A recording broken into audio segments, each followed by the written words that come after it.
In this video we discuss about the treatment of investment fluctuating reserves. जो reserves आपको देख के रखे होते हैं पार्टनर्स के अकाउंट के अंदर यानी बैलेंस शीट के अंदर, तो जब भी हम चेंजेस करते हैं पार्टनर्स के इसमें, या फिर एडमिशन होता है नए पार्टनर का, या रिटायरमेंट होता है, या फिर डेथ ऑफ पार्टनर होता है, तब उसका ट्रीटमेंट हमको कैसे करना होता है उसमें हम देखेंगे। उसमें अलग अलग केसेस दिए गए हैं। When the book value and market value of investment are same, जब वो सेम दी गई है तो आपको एंट्रीज कैसे करनी है आप देखिए। इसमें एक एग्जाम्पल भी मैंने लेकर रखा है। एग्जाम्पल में क्या लिखा है, investment fluctuating reserves 18,000, investment 2 lakh दिया गया है। ठीक है, इसमें केस आपको ये दिया गया है कि if the market value of 2 lakh, मतलब मार्केट वैल्यू और book value are equal.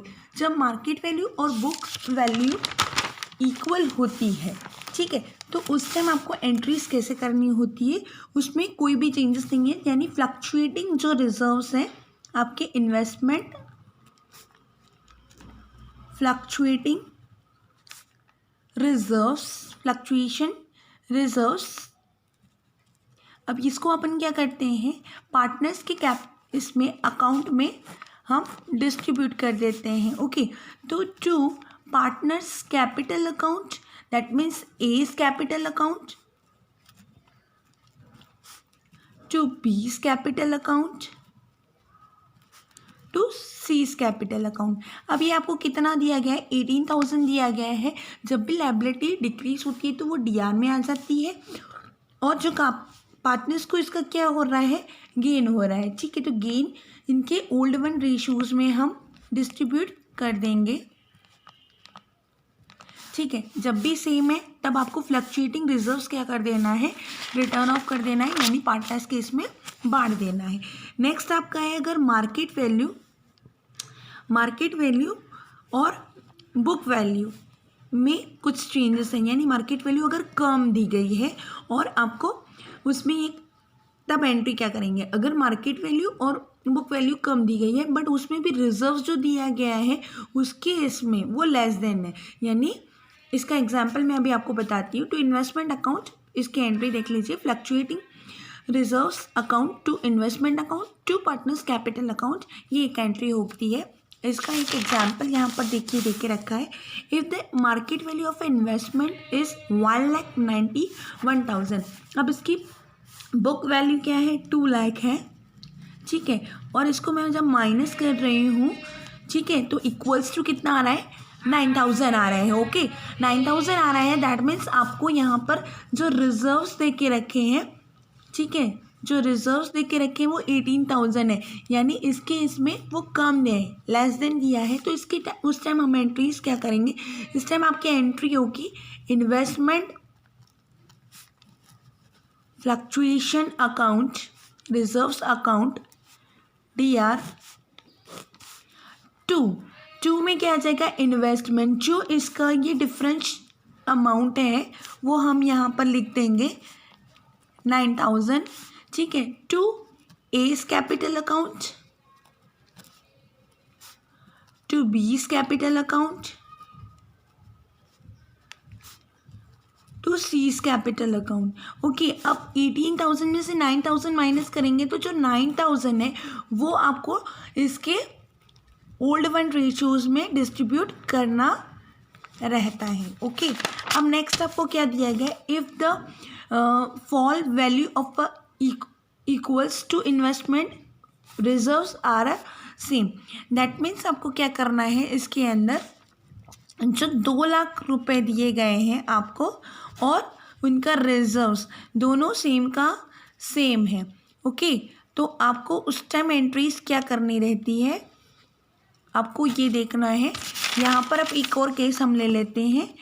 Case, if the market value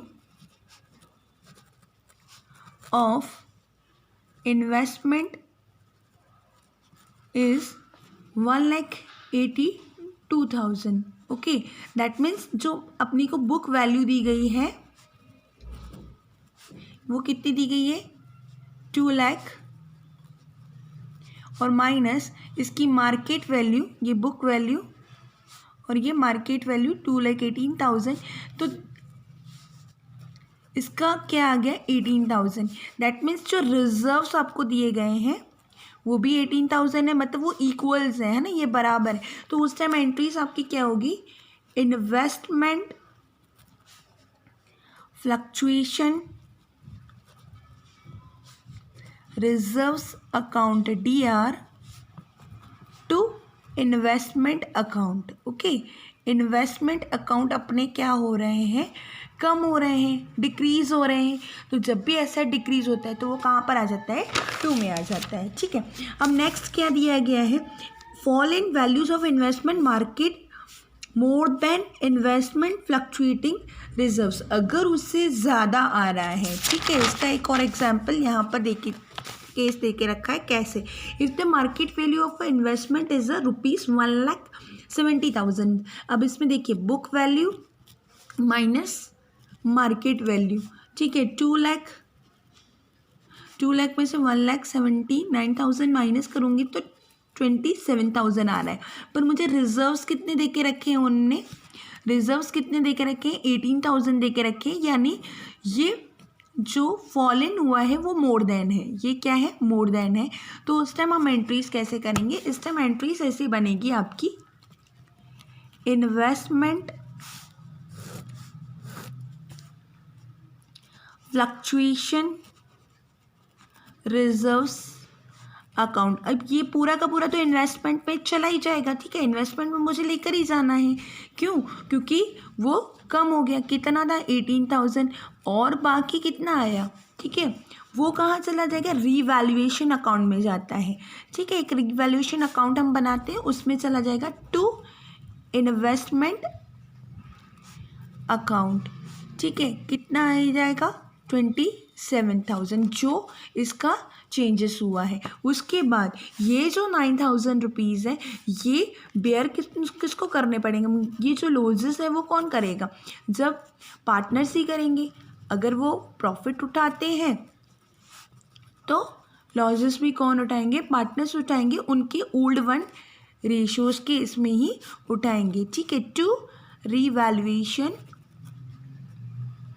account कितना आएगा, देखिए इसमें 4,000, 3,000 एंड 2,000 और ये 9,000 इन केस में डिस्ट्रीब्यूशन हो जाएगा। ओके, अब ये जो तीनों केसेस हैं वो मैंने आपको विद एग्जांपल्स समझा दिए हैं। अब इसके बाद क्या है, when there is an increase in a market value of a investment, यानी कि जो मार्केट वैल्यू है वो बुक वैल्यू से ज़्यादा है, तो आपको एंट्रीज क्या करनी है, investment fluctuating reserves to partners capital account.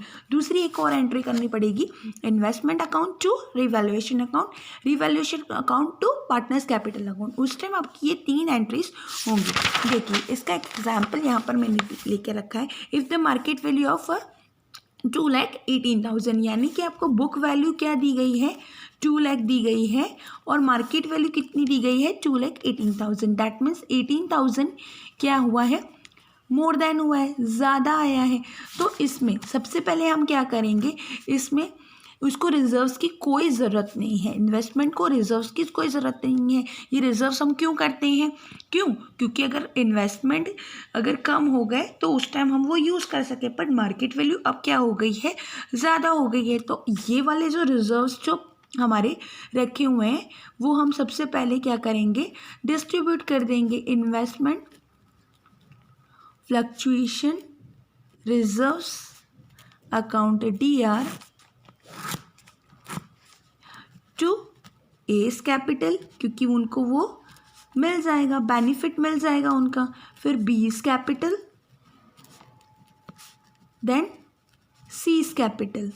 Okay, अब इसमें ये कितने थे 18,000, इस केस में हम ये डिस्ट्रीब्यूशन कर देंगे 8,000, 6,000 देन 4,000। ओके, फिर सेकेंड एंट्री आपकी क्या बनेगी, सेकेंड एंट्री इसमें इंक्रीजिंग हुआ है 18,000। दैट मीन्स आपके इन्वेस्टमेंट क्या हुए, बड़े हैं, इन्वेस्टमेंट बड़े हैं मतलब असेट बढ़ी, असेट जब भी बढ़ती है तो DR में आ जाती है, टू रीवैल्यूएशन अकाउंट, वो कहाँ पर चला जाएगा, रीवैल्यूएशन अकाउंट में चला जाएगा। कितना बड़ा है आपका 18,000 रुपीज़ बढ़ा है। और ये प्रॉफिट, जो प्रॉफिट हुआ है वो भी हम किसके इसमें डिस्ट्रीब्यूट करेंगे, पार्टनर्स के इसमें, है ना। Revaluation account DR to partners A's capital account, to B's capital account, to C's capital account. Okay, कितना आएगा आपका यहाँ पर 18,000, देन 8,000, 6,000 एंड लास्ट में आपके 4,000। ओके, इस तरह के ये सारे केसेस आ जाते हैं।